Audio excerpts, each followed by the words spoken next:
In 2018, hundreds of people gathered in an ultra-conservative province of Indonesia to witness 15 people being caned for violating Sharia law. Among them, a gay couple who received 86 lashes each. Despite not being illegal, homosexuality is widely disapproved of in Indonesia. Bagus kalau saya. Bisa dilanjutin terus lah, jangan di dalam LP lah, biar di depan umum biar tahu malu. In May 2022, a popular YouTuber was forced to take down a video interviewing a married gay couple after receiving thousands of complaints from conservative fans and religious authorities. Siapa yang kalian dapati seorang melakukan perbuatan homoseksual, maka bunuhlah. In Indonesia, home to the world's largest Muslim population, LGBTQ rights are under threat. 80% of people believe homosexuality should be discouraged, and hate crimes against it are on the rise. Now, an underground community is forming in the virtual video gaming world to create a safe space to explore sexual identity. Just because you silence us does not mean that we stop existing.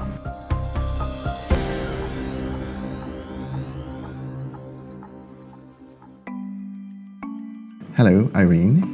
Hi, how's it going, Matt? Good, nice to meet you. Nice to meet you too. Can I ask you, what was it like growing up as a queer person in Indonesia? It was pretty scary and it was very difficult. Growing up, the culture surrounding being gay and being queer has always been sort of the butt of the joke. We've always been told that it's unnatural, that you're going to hell or whatever. I was around 11, 12 years old when I realized that I was queer. One of my friends kissed me as a joke, and she did not feel any differently the next day, whereas I developed like this huge, massive crush on her. There weren't any family or friends that I could really feel safe to talk to until I went to America for university. Since there wasn't anyone he could talk to about his own sexuality, he decided to find his own answers by experimenting in a safe space, the virtual world. Video games ended up being the one place where I could go and explore who I am. I remember my Sim self was on a date with the girl in The Sims, and towards the end of the date, I made them kiss each other, and it was all so cute. Irene's first kiss with a woman happened in the video game, The Sims. Life simulation games like The Sims helped him find healing and reconciliation with both his gender and sexual orientation. It was a virtual kiss, and I do remember sort of that euphoric feeling in front of my computer. I remember trying to hide my screen just in case my parents happened to walk by. In The Sims, I was able to go on dates with someone that looked like me, and like none of the other NPCs batted an eyelash. I wasn't the butt of the joke. And it was just very empowering to see that.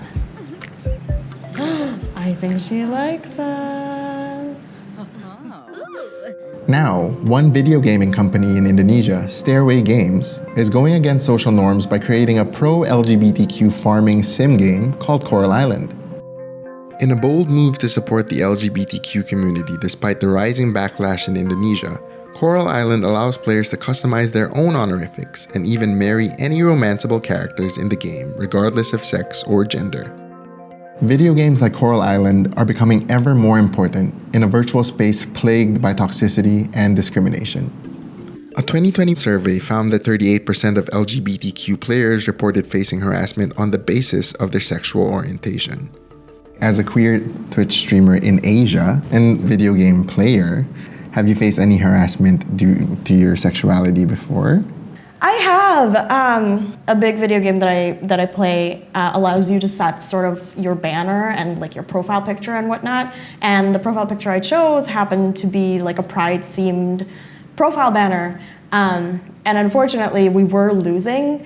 And one of my teammates said that, oh, it's because we have a insert homophobic slur here in our team, referring to me because nobody else had that Pride banner available in their profile. And it's definitely disheartening sometimes.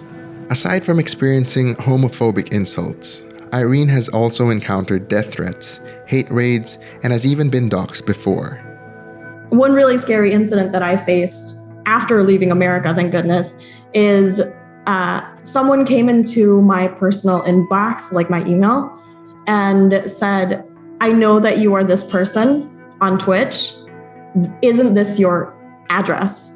So they posted my address and I saw that and I was super shocked.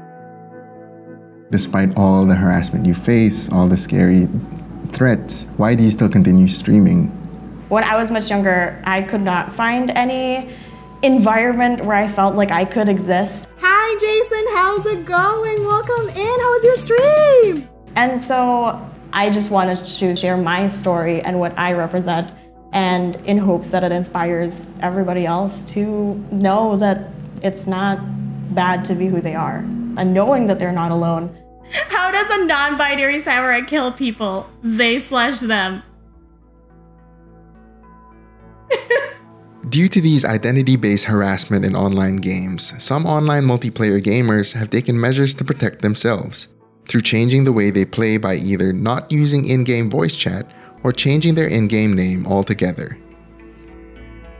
The impact of identity-based violence in online games also goes beyond the game environments and can have a significant impact on a person's life. In 2015, a 23-year-old transgender game developer committed suicide after facing constant harassment and transphobia online. While some developers have already started implementing tools to tackle hate and harassment in online games, like having content moderation tools for in-game voice chat, a group of women have decided to tackle this issue in their own unique way by creating Padia Gaming, an online portal for players to matchmake in a safe gaming space. One of the things we do at Padia Gaming to create a safer gaming environment for LGBTQ gamers is through our matchmaking system. So users can come to our platform, they can be matched with other gamers looking to do the same sorts of games. And because every user on our platform has taken the pledge, the Padia pledge, to essentially not engage in prejudicial or harassment behaviors, the idea is through the matchmaking, you will be guaranteed to match with somebody that is going to be kind to you. Everyone is welcome to be on the platform, regardless of gender or identity, as long as they are respectful to others and do not cause any form of harassment. There's a zero tolerance policy for harassment, for hatred, for prejudice. So anybody engaging in those behaviors is banned. And we have humans behind this process to make sure that it's well informed and nothing sort of slips under the radar. What inspired you to co-found Padia Gaming? I'm a transgender woman. I've been a gamer my entire life. When I was first exposed to the sort of hatred towards LGBTQ people in gaming spaces, that was very hurtful. So it made me feel very alone to experience that in online gaming spaces, which was a problem I was already having in real life. Things like threats of violence towards LGBTQ people, hateful rhetoric. These are not jokes. They're not funny. And that's one of the major reasons I was so passionate with Padia about creating a community where people could feel safe to be themselves and they could feel safe to play the games that they love. Looking at the significant number of LGBTQ people facing identity-based violence online today, the burning question is, why is this so prevalent and maybe even worse in the online gaming world? This is Katie, the Executive Director of GamerX, a nonprofit that supports and celebrates the LGBTQ+ people and culture in the world of gaming. Video games are inexorably linked to the culture at large. A lot of the culture has been sort of male, cisgender, heterosexual focused and normative for a very long time. And because this happens, what you get is the perpetuation of discrimination toward LGBTQIA+ individuals. And due to the anonymity that online gaming spaces provide, there's a sense that there aren't really any consequences for your actions. Like you have permission to be a jerk, even though that can be very harmful to people in reality. What do you think can be done to rectify this problem? Do you think it's a lost cause? So there are a lot of things that are going to need to happen before I think we will see sort of real progress. I think the best way to advance LGBTQIA+ acceptance in the video games industry is genuinely through exposure. I mean, having more queer people in studios, that's obviously step one. When you don't have LGBTQIA+ people working in the studio itself, you have this potential to either produce games that are completely lacking in LGBTQIA plus representation, or worse, they can present LGBTQ issues in a way that can actually be harmful. I also think that a big part of the problem is culture within gaming companies. A lot of people have faced discrimination, or they've seen so much discrimination in their time there that they are not comfortable staying at a studio. So they will either transfer to another studio, or they'll go to another industry entirely, like tech. And that's why I think our work with studios is so important, because we do consulting and training at game studios in ways to improve their company culture and the content of their games. So now, moving forward, what are your hopes for LGBTQ plus inclusion in the gaming scene? Honestly, I would like to work myself out of a job. I would like LGBTQIA plus characters in games to be so normal, to be so ubiquitous, to be so non-political that nobody bats an eye when characters are included in games. Our existence as queer people is not a political statement. It's not a checkbox for diversity. It's just a fact. Queerness in games should exist because queer people exist. Identity-based violence in the online gaming world might have stemmed from the real world. But with gamers currently making up more than a third of the world's population, advocates of LGBTQ acceptance in the gaming world are hoping it might spill over into the real world. With greater LGBTQ representation, we are able to sort of tell the government, for example, that we are here, that it's not easy to erase us, and just because you silence us does not mean that we stop existing. Throughout history, if we look at what has spurred forward revolution, art is absolutely one of the major factors that creates cultural change.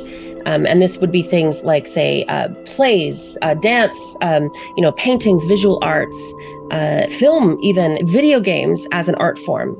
I believe absolutely can do the same thing.